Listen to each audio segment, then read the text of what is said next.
Yan, maraming salamat po sa Panginoon dahil niloob na naman niya na tayo ay maging instrumento para makapaghayag ng kanyang banal na salita. Maraming salamat sa Panginoon. At nung nakaraan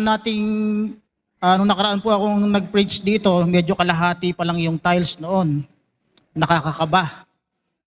Mas nakakakaba pa lang ngayon pagka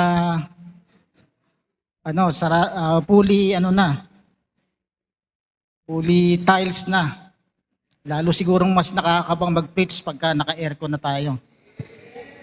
Yan. Sige po, habang inaayos ko yung aking mga parapernalya ay tayo po muna tumayo at manalangin sa Panginoon. Sige po, manalangin po tayo. Ama naming Diyos na nasa langit, muli po'y nais ka naming pasalamatan, Panginoon, sa biyaya po ninyo sa amin dahil sa mga nakaraang mga linggo, napakabuti po ninyo, Panginoon, sa pagtugon sa lahat ng aming mga pangangailangan, Panginoon. Maraming salamat, Panginoong Diyos, sa mga biyaya na tinanggap po namin mula sa inyo. Maraming salamat din, Panginoon, sa maraming beses na kami iyong iniingatan sa araw-araw. Maraming salamat din po, Panginoong Diyos, sa mga kagalingan, sa mga karamdaman na iyong tinugon, Panginoong Diyos. Nais ka naming purihin at pasalamatan sa mga biyaya at mga kahabagan na iyong binigay sa amin, Panginoon. Sa araw pong ito, Panginoon, kami po'y makikinig ng inyong mga banal na salita, Panginoon. Dalangin po namin, Panginoon, ang iyong paglilinis sa aming mga puso, sa aming mga isipan. Alisin po namin ang mga negatibong bagay patungkol sa iyong mga salita, kundi tanggapin namin nawa ito ng buong buo, Panginoon, sapagkat lahat ng iyong salita na iyong ipinababatid sa amin ay mayroon kang layunin, Panginoon. Kaya nawa, buong puso namin itong tanggapin at kami, Panginoon, ay manatili sa paglilingkod at pagmamahal sa iyo, Panginoong Diyos, sapagkat yun ang iyong utos para sa amin. Tulungan mo po kami, Panginoon, naway gabayan po ninyo kami palagi, kahabagan at biyayaan. Alang-alang kay Kristo Jesus na aming tagapagligtas, ito po ang aming panalangin. Amen. Makakaupo na po, marami pong salamat.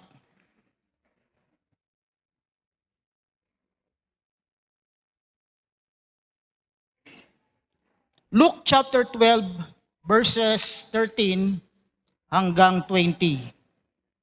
Tingnan po natin ang ating mga Biblia sa Luke chapter 12, verses 13 hanggang 20. Babasahin ko po.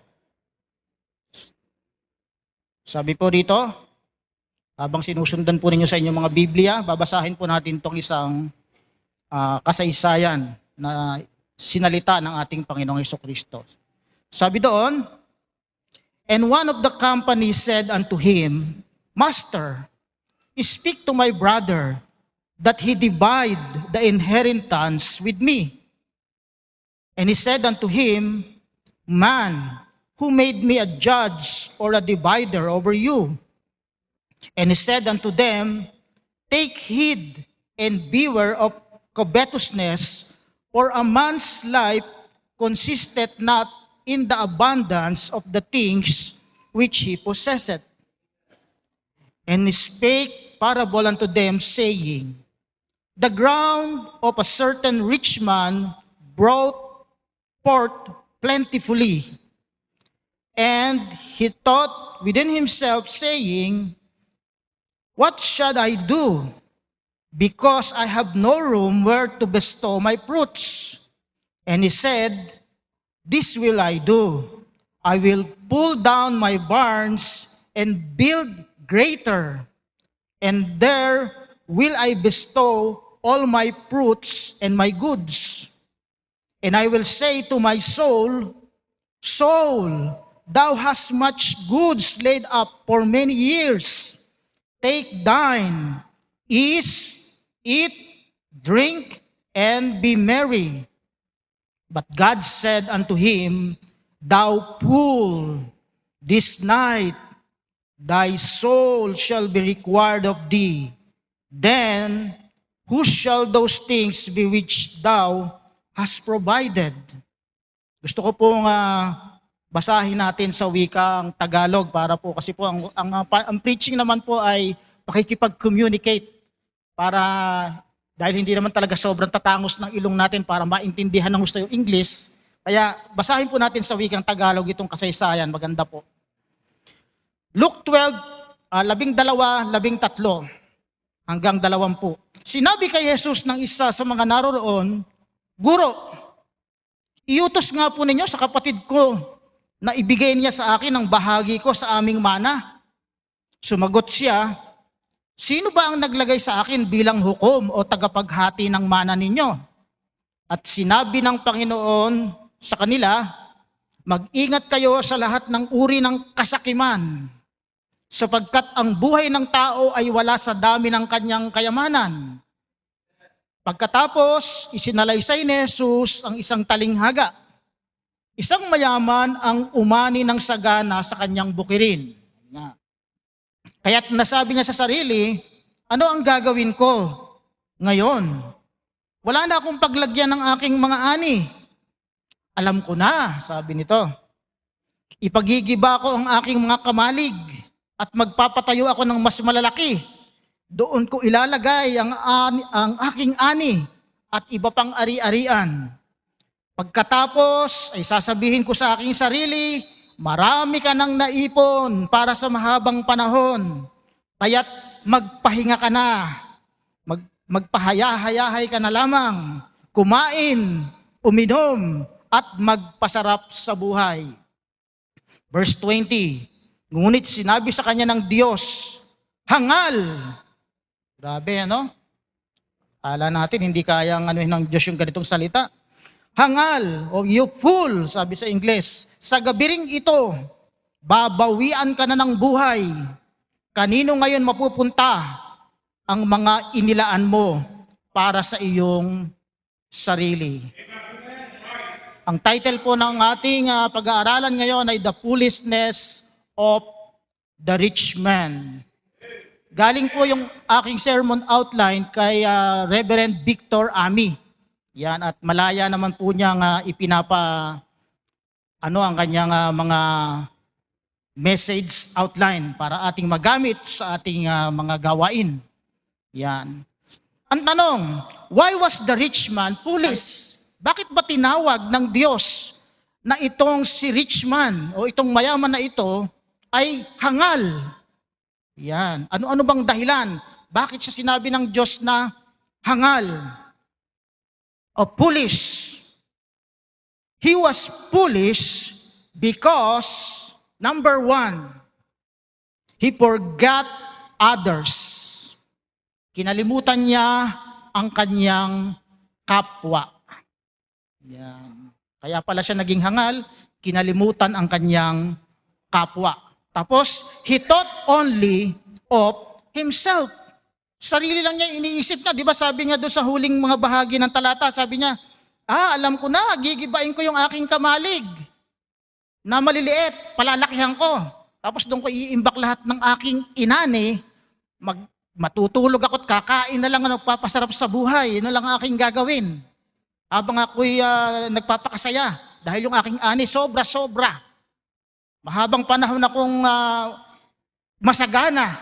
Yan, puro yung sarili niya yung kanyang iniisip. Nakalimutan niya yung others.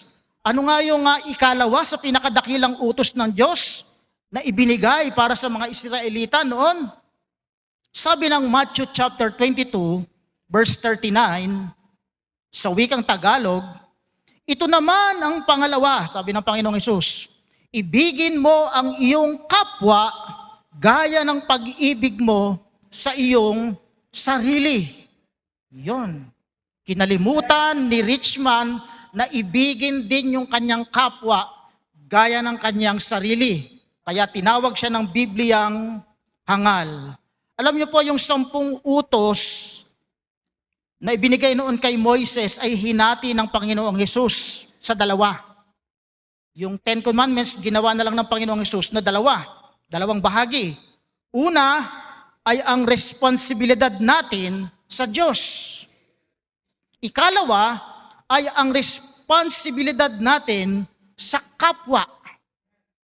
Ito ang tinatawag sa Old Testament na greatest commandment. Yan. Kaya ang dalawang ito ay talagang tinatawag na supreme o yung pinakadakila supreme importance and priority. Tapos kinalimutan lang ni Richman yung supreme importance and priority. Kaya talagang tatawagin siya ng Diyos na hangal.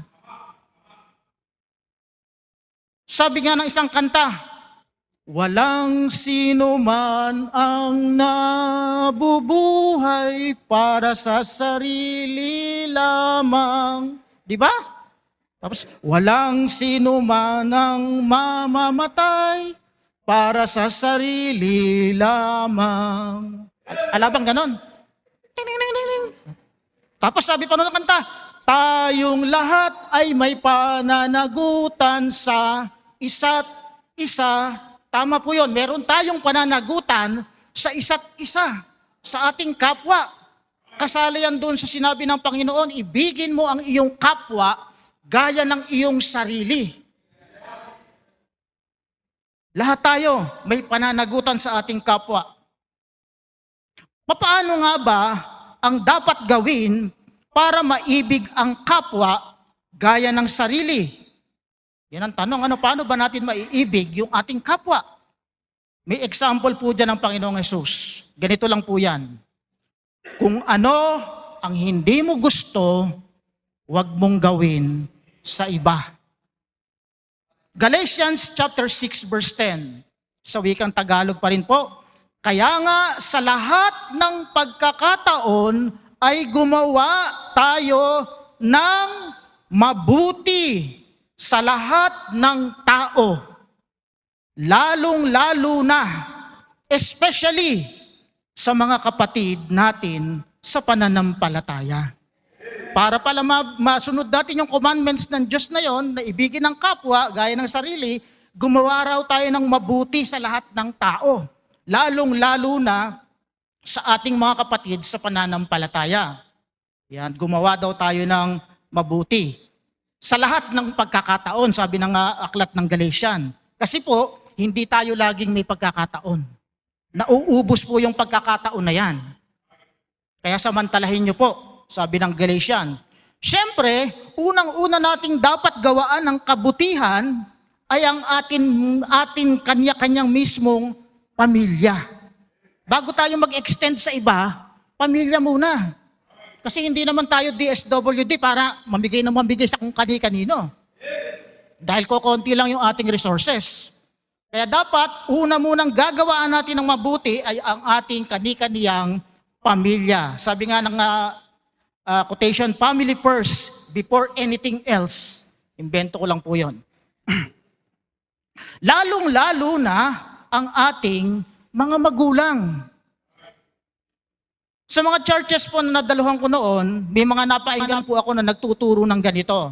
Sabi po nila, ng mga nag-preacher na yon, hindi daw obligasyon ng mga anak ang kanilang mga magulang. Tama po ba? May agree po ba doon? Ayan, hindi raw obligasyon ng mga anak ang kanilang mga magulang. Siguro po obligasyon ng kapitbahay. Kaya hindi nila inuobligasyon. Ayan. Kaya dapat daw ay mag-impok itong si magulang upang hindi umasa sa anak pagtanda. Tama naman, di ba? Ang malaking tanong ay, lahat ba ng magulang ay pinalad magkaroon ng ipon? Di ba? Di ba? Mga matanda kasi wala ng ipin eh. Kaya, hindi naman lahat pinalad magkaroon ng ipon. Minsan nga yung ipon ng mga magulang, naigastos na rin sa anak para mapaaral. Kaya wala nang ipon si magulang. Tumanda na. Lahat ba ng magulang may pensyon? Hindi lahat ng magulang pinalad magka-pensyon. Pero yung mga magulang natin, tiyak may alta presyon. Yan. Lahat ba ng magulang nagkaroon ng yaman? Yung iba, marami lang yaman, mayaman lang sa anak. Di ba? Alam niyo po, ang ating Diyos sa kanyang tinatawag na infinite knowledge and wisdom, alam niya na kapag tumanda na ang mga magulang, madalas napapabayaan na ng mga anak. Alam ng Diyos yun. Kaya nga ang Diyos, dahil sa kanyang labis na kabutihan, ay isinali pa niya sa 10 utos, doon sa 10 Commandments, ang paggalang sa magulang. Di ba? At kasama sa pagtupad ng utos na iyan ay ang sila ay sustentuhan, suportahan, alagaan sa kanilang pagtanda. Naalala ko yung isang lola na taga doon sa malapad na parang doon sa bundok sa amin noon. Dahil yung mga anak niya nagsipag-asawa na, nagkanya-kanya na ng pamilya, naiwan na lang yung matanda ron sa bahay, balo, matandang babae, balo. Ang hirap-hirap ng buhay nitong matandang ito na senior citizen na talaga na uugod-ugod na lang. Ang lagi na lang daw inuulam nito, bayabas at saka asin. Araw-araw yun na lang inuulan dahil hindi na sinusuportahan ng mga anak. Pinabayaan ng mag-isa. Kaya nung malaman nga ni Pastor Bion na awa, pinadala ng 1 kilong asin para marami siyang ulam, di ba? Sabi nga ni Pastor Bion nung nakaraan, yun daw ang ulam, yung bayabas at asin, yun ang tanging ulam na hindi kakainin ng pusa. Di ba? Bakit po? Kasi hindi naman naniniwala yung pusa na ulam nga yun. Kaya hindi talaga kakainin. Kaya po, maling-mali ang katuruan na hindi raw obligasyon ng anak ang kanilang magulang. Kaya nga tayo dito sabi ng Pastor B, 25 years old muna kayo mga dalaga at binata bago mag-aral. Para pag nakatapos kayo ng pag-aaral, makapag-payback pa kayo sa inyong mga magulang. Hindi natatapos yung obligasyon ng anak sa magulang, kagaya ng magulang, hindi rin natatapos ang obligasyon sa anak. Dahil sigurado pag-aalagaan nyo ng mga anak nyo yan. Mga apo nila, sila mag-aalaga. Maglalaba pa yan. Kaya bakit mo tatapusin yung obligasyon? Meron tayong lahat may pananagutan sa isa't isa. Tayong lahat ay tinipo ng Diyos para mapakinggan ito ngayong mensaheng ito. Di ba? Kaya maling-mali ang katuruan na hindi daw obligasyon ng mga anak ang kanilang magulang. Alam niyo po ba naggalit ang Diyos sa mga nagtuturo ng ganyan? Na hindi obligasyon ng anak ang magulang? Basahin po natin. Anong sabi ng Panginoong Hesus sa Matthew chapter 15, verse 5 and 6? Basa. Ngunit, itinuturo ninyo na kapag sinabi ng isang tao sa kanyang ama o ina, ang anumang maitutulong ko para sa inyo ay naihandog ko na sa Diyos. Inuna muna, naghandog sa Diyos. Kaya hindi na niya kailangang tulungan ng kanyang ama o ina. Sabi ng Panginoon, pinapawalang kabuluhan ninyo ang salita ng Diyos. Masunod lamang ninyo ang inyong minanang mga katuruan. Grabe ito, no? Nag-offering na, hindi pa nalugod yung Diyos sa in-offering niya kasi pinabayaan yung magulang. Kaya sana mga kapatid, bago natin gawin yung akala natin tama, gawin pa natin yung mas makabubuti. Yung kasama sa utos ng Diyos, unahin muna natin ang ating pangangailangan ng ating mga magulang. Isipin niyo po, itong verse na ito, mas napapahalagahan pa pala natin ang salita ng Diyos kapag inuuna nating pahalagahan at tulungan ang ating mga magulang kesa sa anumang bagay na akala natin ay nakakalugod sa Diyos kahit na yung offering pa. Kasi nga ito ay kasama, yung pagtulong, paggalang sa magulang ay kasama sa kanyang 10 utos. Kung yung sa offering nga halimbawa, nag-offering na ako kaya hindi kita mabibigyan, wala na akong pera. Doon nga hindi nalugod ang Diyos, di lalo na kung, binili ko na kasi ng bagong cellphone yung pera ko, kaya hindi na kita matutulungan, nanay, tatay. Di lalong galit ang Diyos sa ganon. Kapag yung inuna mo yung mga material na bagay, kaysa tulungan yung nangangailangan mong magulang. Church, alam ko po, maganda na ang inyong ginagawang paglilingkod sa Panginoon. At andyan yung mga ebidensya. Napakaganda ng inyong ginagawang paglilingkod sa Panginoon ngayon. Pero alam niyo po ba na pwede pa pala na ang maganda ay pagandahin pa. At ang mabuti ay galingan pa. Kung tayo man po ay nagkulang sa bagay na dapat yun ang mas inuuna natin dahil iyon ang supreme importance and priority. Mga kapatid, Hindi pa po huli ang lahat upang ang maganda ay pagandahin pa. Ang mabuti ay galingan pa at ang kulang punuan. Dapat better. BBBC better. Diba? Kala nila, be better lang. BBBC better. Number 2, sino pa yung dapat nating gawaan ng mabuti? Siyempre, especially mga kapatid sa Panginoon. Yan. Yan ang ating second priority. Yung mga kapatid natin sa Panginoon, bago tayo lumabas dun sa iba. Mga kapatid mo natin sa Panginoon ang ating gawaan ng mabuti. Yan. Sabi nga ng Panginoon, love one another. Kasi pag nakita raw ng sanlibutan na tayo nagmamahalan, nagtutulungan, nagdadamayan, ay makikita nila na nagliliwanag yung ating mga ilawan. At para silang mga gamo-gamo na lalapit sa ilaw.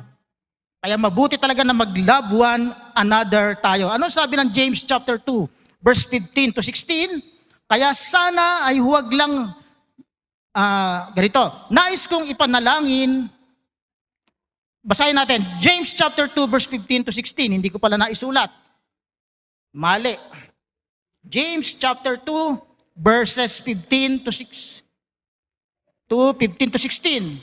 Sabi doon, halimbawa may isang kapatid na walang maisuot at walang makain. Verse 16. Kung sasabihin ninyo sa kanya, patnubayan ka naman ng Diyos, magbihis ka at magpakabusog. Ngunit hindi naman niyo siya binibigyan ng kanyang kailangan, may mabuti bang maidudulot sa kanya yon? Kumbaga parang, sige Brad, pagpe-pray natin yung nung pala ang sagot nandiyan na sa'yo, yung pangangailangan mo. Kaya po sana yung ating kanta na yung kanta natin kanina, nais kong ipanalangin ang iyong mga suliranin. Wag lang po hanggang kanta lang kung yung kasagutan ay nasa sa atin na. Ayan. Naalala ko po yung aming ninong at ninang noong araw, sila Ma'am Loida at saka si Kuya Oni. Pangarap talaga naming makarating sa Baguio. Pero wala kami talagang kakayanan na gawin yon. Pero salamat dahil ginawa nila yung gano'n, yung panalangin mo, eto na yung kasagutan. Nilibre kami sa Baguio. Lahat-lahat, pati tutuluyan namin back and forth, pati pagkain. Sagot nila, kaya maraming salamat sa pagtugon. Tinugon na kagad ng Diyos yung pinapanalangin, nasa kanila, ibinigay na kagad nila. Yan.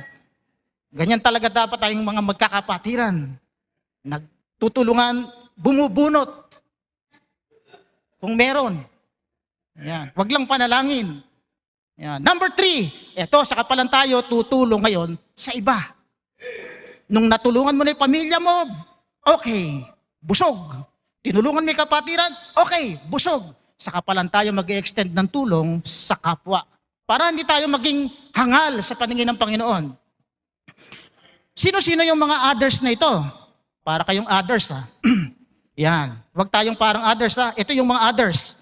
Siyempre yung mga kapuspalad. Gaya ng mga beggar. Kasali ba dyan yung mga badyaw? Opo, kasali po. Sasabihin ng iba, yung mga sindikato yan, ganito yan, ganyan. Yung iba niyan, hindi nyo na po, kapag nagbigay po kayo ng limos sa kanino man, good works na po yun. Huwag nyo na pong isipin kung saan nila gagamitin o kasalanan nila yun. Basta yung ginawa mo yung part mo na good works, counted sa Panginoon yon. Dahil sabi ng Ephesians, nakatalaga tayo sa paggawa ng mabuti. Hindi tayo nakatalaga para humusga kung saan nila gagawin yon o gagamitin. Tayo itinalaga para sa paggawa ng mabuti sa ating pamilya, sa kapatiran, at sa kapwa. Ito pa, ang pagiging relihiyoso, sabi ng James 1:27, na dalisay at walang dugi sa harap ng ating Diyos at Ama, ay ang pagtulong sa mga ulila. Yan, yung mga ulilang lubos, lalo yung mga walang kakayanan, mga bata pang ganyan, tutulungan. Mga helpless. Pero kung ulila naman at nagmana naman ng mga mansion, may mga minanang mga mansion na kalalaki, hindi yun yung ulilang tinutukoy ng Biblia. Ito po yung ulilang mga helpless. Yan, yung walang minana. At saka, ang mga byuda sa kanilang kahirapan. Yan, in-specify ng James, yung biyudang mahirap. Baka naman biyuda tapos ang gara ng sasakyan. Hindi po yun ang tinutukoy. Yung biyudang may kahirapan, o kaya yung biyudang may karamdaman, o yung biyudang sobrang tanda na. Yan.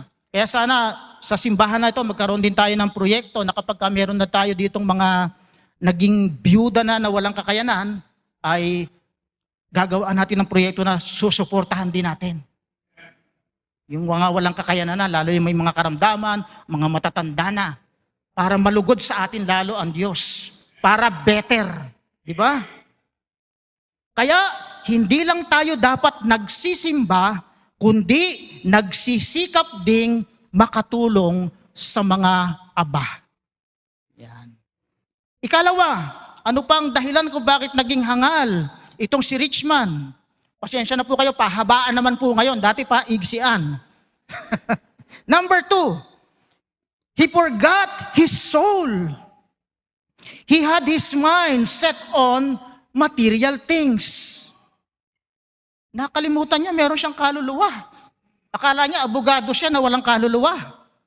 Hindi niya alam, meron siyang kaluluwa. Kaya tuloy yung ibang tao na akala wala ng kabilang buhay, wala silang kaluluwa. Yung nauuso ngayon, yung tinatawag na YOLO. You only live once, sabi nila. Kaya dapat daw, i-enjoy mo na yung buhay mo ngayon dahil minsan ka lang mabubuhay. Pero maling-mali po yun. Nakalimutan ni Richman na may kabilang buhay pa pala. Na-focus siya ng husto sa mga pansamantalang bagay sa mundong ito. Anong sabi ng Matthew chapter 16 verse 26? For what is a man profited if he shall gain the world or the whole world and lose his own soul? Or what shall a man give an exchange for his soul? Makamtan mo man lahat-lahat kung mapapahamak naman yung kaluluwa mo doon sa walang hanggan, ay baliwala yung pansamantalang karangyaan dito sa mundo. Sabi nga ng Life Application Study Bible, noong wala pa tayo kay Kristo, ginagawa natin ang lahat ng ating maibigan dahil akala natin noon ay wala ng kabilang buhay. Pero ang katotohanan po, ang buhay natin ngayon ay introduction pa lamang, patungo doon sa walang hanggan. Kaya nakasalalay ang ating kapalaran sa kabilang buhay sa kung papaano natin ipamumuhay ang maigsing buhay na ito. Realization. Paano ko ba pinamumuhay itong maigsing buhay na ito? At alam ba natin na may hahaba pa ba talaga yung buhay natin? Paano kung maging kagaya tayo ni Richman? Na sabi kay Richman, sa gabing ito, kukunin ko na ang iyong kaluluwa. Para saan yung mga pinagsisikapan mo? Hindi ka naman naglilingkod sa akin. Yan. Lahat po ng ating naipong mga bagay, mga naipundar na property dito sa lupa, ay hindi sapat para magkaroon ng walang hanggang buhay. Hindi natin kayang bayaran para magkaroon tayo ng walang hanggang buhay. Kahit pa magkaroon ka ng pinakamataas na award, yung Golden Dove Award. Mataas yun kasi lumilipad Golden Dove Award. Ang matanggap natin dito sa lupa ay hindi natin magagamit na passport iyon patungo sa langit. Kaya dapat po nating suriin ang ating pamumuhay kung ang pinagkakaabalahan ba natin ng gusto sa ngayon ay may tinatawag na eternal value. Sabi nga ng 1 Timothy chapter 6 verse 9 hanggang 10, ang mga nagnanasang yumaman ay nahuhulog sa tukso. Yun ang mahirap nakakagawa na tuloy ng masama dahil nagnanasang yumaman. At nasisilo sa bitag ng masasamang hangarin, nagtutulak sa kanila sa kamatayan at kapahamakan, sapagkat ang pag-ibig sa salapi ay ugat ng lahat ng kasamaan. Dahil sa paghahangad na yumaman, may mga taong nalalayo sa pananampalataya at nasasadlak sa maraming kapighatian. Kaya po, tignan natin, mag-evaluate, suriin ang ating sarili. Ibig sabihin lang po niyan, huwag nating kalimutang mag-impok ng kayamanan sa langit. Kasi meron tayong kaluluwa na doon tutungo.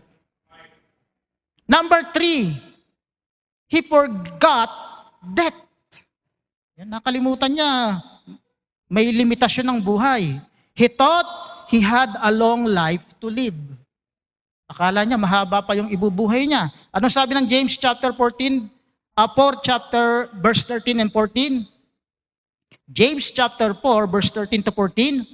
Makinig kayo sa akin. Kayong nagsasabi, ngayon o bukas ay pupunta kami sa ganito. Pupunta kami sa ganoon. Sa ganong bayan. 1 taon kaming titira doon. Magnenegosyo kami doon at kikita ng malaki. Hindi nga ninyo alam kung ano ang mangyayari sa inyo sa araw ng bukas. Yung kinabukasan nga lang, hindi natin alam kung ano magaganap. Sabihin mo pa, next year, plano namin doon. Di ba? Parang omniscience tayo eh.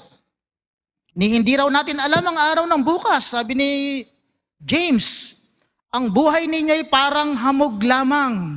Sandaling lumilitaw at agad nawawala. Napakaigsi ng buhay. Yung 60, 70, kumpara dun sa eternity, halos napakagatuldok lang. Kaya wag nating sayangin yung napakaigsing buhay na ito. Lagi nating ipaglingkod sa Panginoon. Akala ni rich man ay wala nang katapusan ng buhay. Nakalimutan niya na ang sabi sa Hebrew 9:27, it is appointed unto man once to die. But after this, the judgment. Ito pong appointment na ito, ang kahit makalimutan ni numan. Yung appointment na ito, yung death. Kahit makalimutan mo yan, yung kamatayan, hindi ka niya kakalimutan.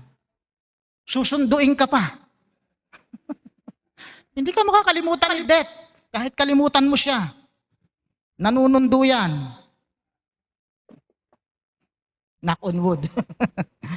Sabi nga ng isang kanta, ito na naman tayo. Ang ating buhay, maikli, aking hirang. Kung kaya't kailangan, ang pagsuyong wagas kailanman. Totoo po yan, maiksi lang ang ating buhay. Here today and gone tomorrow. Kaya huwag tayong padaya. Huwag nating isipin na marami pa tayong buhay. Sa mga games lang po yun. Marami pa akong buhay. Sige, sa games lang po yun. Kaya ang natitira pa nating oras o buhay ay ipaglingkod na natin kay Kristo. Kaya't hanggat maaari ay ipadama na rin natin ang ating pagsuyong wagas, Nax. Pagsuyong wagas kailanman sa ating mga minamahal sa buhay. Huwag nang away-away. Now na. Yung pagsuyong wagas, ipadama na yan. Now na. Hindi na saka na o next time. Kasi hindi mo alam ang buhay. Yung mga mabubuting bagay na iniisip nyo na gusto nyong gawin, basta yan ay mabuti, gawin nyo na ngayon. At baka malimutan pa. Baka pagsisihin nyo pa na di nyo nagawa. At ang pinaka-importante po sa lahat, habang may panahon pa, ay tanggapin ng Panginoong Hesukristo bilang tagapagligtas. Para kung mapinis contract na tayo sa buhay na ito, ay siguradong langit ang ating tungo. Ikaapat, bakit naging hangal ang tawag ng Diyos dito kay Richman? He forgot God. He left God out of His plan. Hindi ka sinama ang Diyos sa kanyang mga plano. Kita nyo, ang dami-dami niyang inane sa kanyang bukirin, pero itong si Richman, walang nabanggit doon sa Biblia na naalala niyang mag-tithes and offering. Kinalimutan yung mga turo ng Diyos, yung mga utos ng Panginoong Diyos. Sabi ng Matthew 22 verse 37, Thou shalt love the Lord, thy God, with all thy heart, with all thy soul, and with all thy mind. Kinalimutan ni Richman yung mga bagay na yan. Utos ng Diyos na pakaibigin daw natin siya ng buong puso. Bakit sinabing buong puso? Yung buong puso po nagre-represent po yun sa ating katawan, sa ating body. Buong kaluluwa at buong pag-iisip o yung spirit. Yan po yung tinatawag na tripartite of man. Yung ating katawan, body, and soul. Body, soul, and spirit, dapat umiibig lahat yan sa Diyos. Ibig sabihin natin,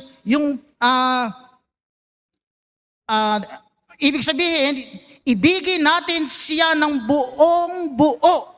Dahil kapag buong buo ang pag-ibig ng tao sa Diyos, walang kamatayan yan.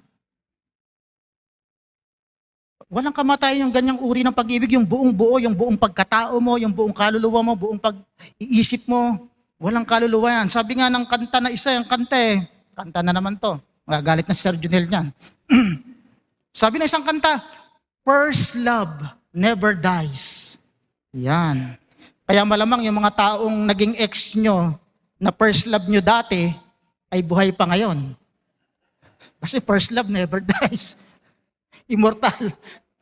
Buhay pa.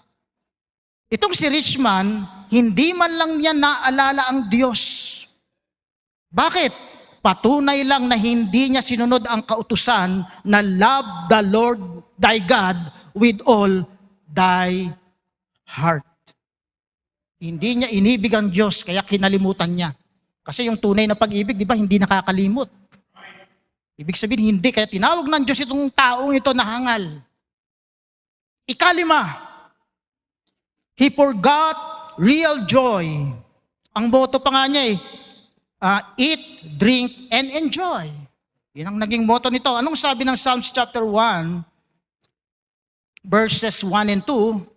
Blessed is the man that walketh not in the counsel of the ungodly, nor standeth in the way of sinners, nor sitteth in the seat of the scornful.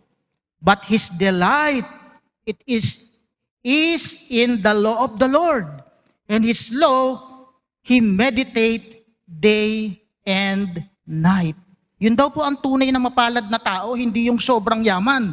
Kundi ang mapalad daw ng tao, yung kanyang kaligayahan ay nandoon sa kautusan ng Diyos na kanyang binubulay-bulay araw at gabi. Wala naman po talaga sa material na bagay yung tunay na malalim na kasiyahan. Katunayan nga, halimbawa, may gusto, pag nabili ko yung bagay na ito, masayang-masaya na ako. Pero pag nasa iyo na uli, nabili mo na. Ilang oras, ilang araw, ilang buwan o taon lang ikaw masaya. Pero pag may lumabas na naman na bagong latest, yun sana mabili ko. Ayaw mo na nun. Pero yung talagang kasiyahan po na nananatili, malalim na kasiyahan, matatagpuan natin yan sa salita ng Diyos, sa kanyang pag-meditate ng mga pangako niya sa atin, ng mga utos niya sa atin na ating dapat na nagagawa. Yan. Ano sabi ng Ecclesiastes chapter 2, verses 3 to 11? Mahaba-haba po ito. Ecclesiastes chapter 2, verses 3 to 11. Sa pagnanasa kong makamit ang karunungan, ipinasya kong magpakalasing sa alak. Kumbira nakapagpapatalino pala yung alak, ano? Akala ni Solomon. Sa loob-loob ko, ito na ang pinakamainam na dapat gawin ng tao sa maikling panahong ilalagi niya sa mundong ito. Nakagawa ako ng mga dakilang bagay, nakapagpatayo ako ng malaking bahay, at ginawa kong ubasan ang paligid nito, sabi ni Solomon. Gumawa rin ako para sa aking sarili ng mga hardin at liwasan. Tinamnan ko ito ng lahat ng uri ng punong kahoy. Wow, parang parang resort. At mapapakinabangang mga bunga. Humukay ako ng mga balon na pagkukunan ng pandilig sa mga pananim na ito. Verse 7, bumili ako ng mga aliping babae at lalaki. Ang mga alipin ko'y nagkaanak sa aking tahanan. Ang kawang ko'y ubod ng dami. Walang kasing dami kung ihahalin tulad sa kawan ng mga haring nauna sa akin. Verse 8, nakaipon ako ng napakaraming pilak at ginto mula sa mga lupaing nasasakupan ko, sabi ni Solomon.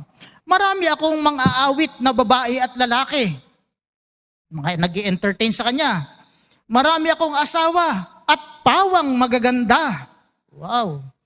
Wala nang hahanapin pa ang isang lalaki, lalo na din kung tungkol sa babae. Verse 9, higit akong dinakila kaysa sino mang haring nauna sa akin. Taglay ko pa rin ang aking karunungan. And verse 10, wala akong ginustong hindi ko nakuha, sabi ni Solomon. Ginagawa ko ang lahat ng aking magustuhan. Nalulugod ako sa aking mga ginagawa at iyon ang pinakagantimpala ng aking mga pinagpaguran.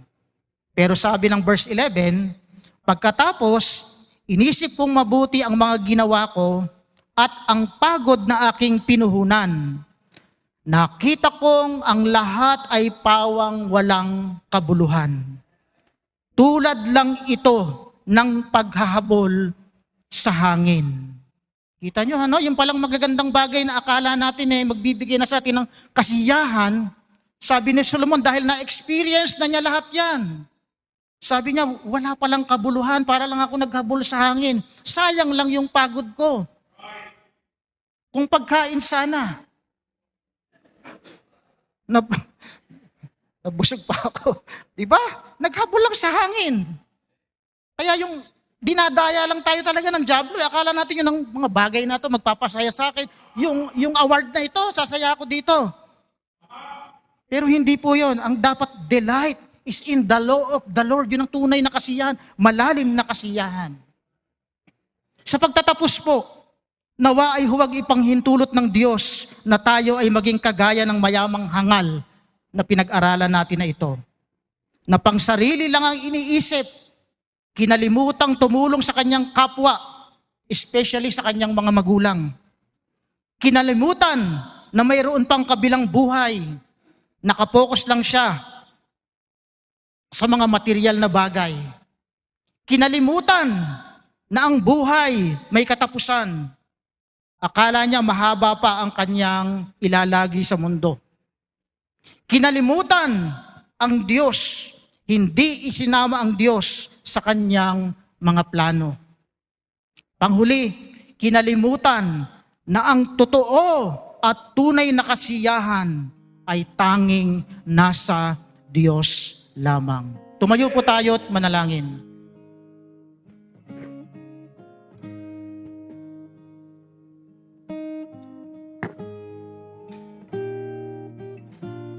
Ama naming Diyos na nasa langit, salamat po ng marami sa inyong mga salita na amin pong napagbulay-bulayan, Panginoong Diyos.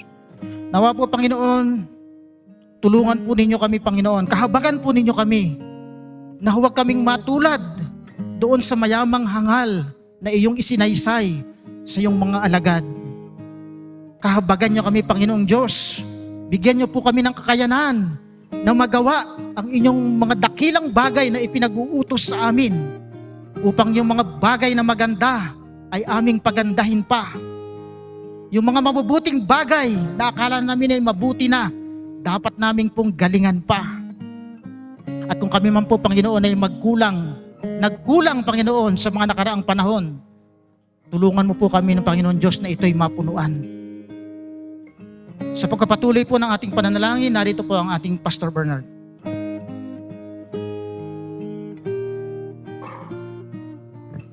Thank you po. Sige po, lapit na po tayo dito sa harapan.